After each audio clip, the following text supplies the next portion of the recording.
Ladies and gentlemen， 大家好，我是阿飞。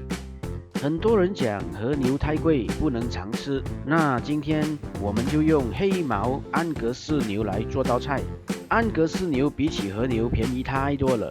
安格斯牛是英国品种，也可以说是非常受欢迎的网红牛，肉质也很好吃。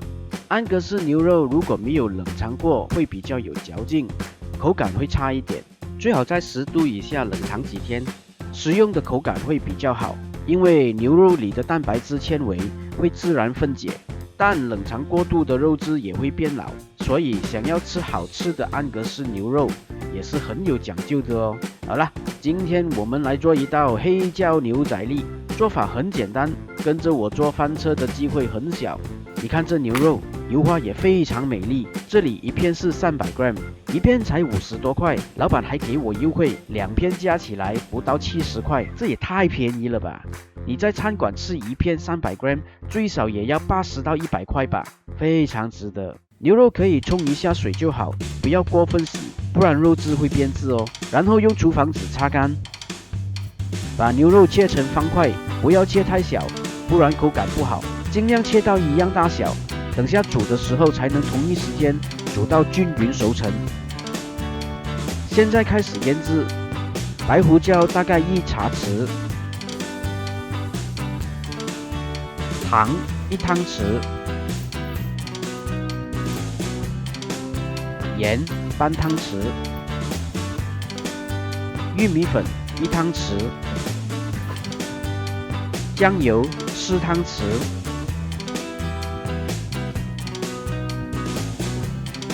油大概1汤匙，搅拌均匀。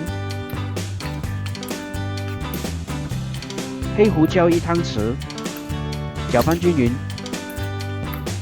差点忘了，还有1汤匙蚝油。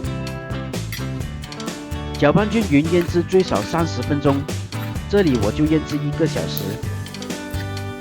好，我先切点甜椒，我还是用小的甜椒，你们可以用大的。把种子拿掉，然后切条。洋葱1颗，切条。接着丝拌蒜瓣，去皮剁成蒜末。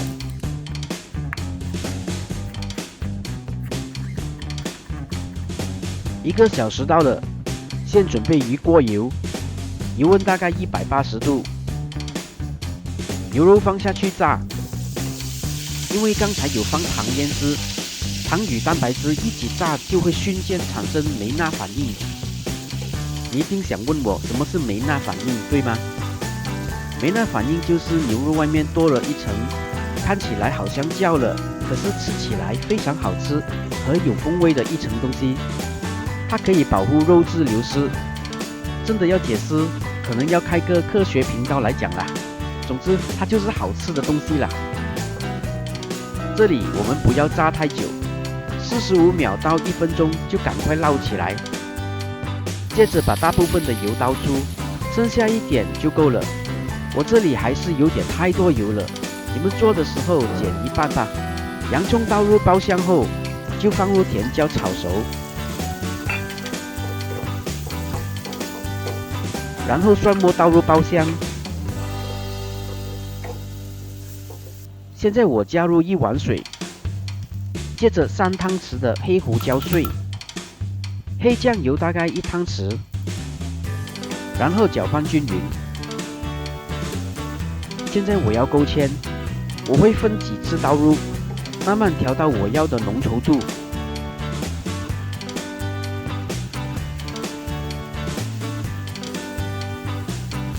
浓稠度满意了，就来放盐调味。接着把牛肉倒入，这里是一个翻车点，你们速度要快，姿势要帅，要在1分钟内翻炒到牛肉完全吸收姜汁。不够快的话，你的翻炒就变成翻车了，因为超过1分钟，牛肉很有可能会变老，口感就不好吃了。好了，现在捞出，我们的黑椒牛仔粒就完成啦。多么简单，我们就煮出一道非常牛逼的一道菜。这道菜不会很辣，吃起来很舒服，胡椒的香气一点也不会抢掉牛肉的鲜味。切成方块的牛肉可以一口吃，咬下去时肉汁会在嘴里爆发出来，牛肉的熟程度是7分熟，非常好吃。好啦，今天的节目到这里吧，喜欢的话记得点赞、分享、订阅我的频道和按小铃铛。做视频不简单，你们这几个动作可以给我动力继续做下去。我们下次再见。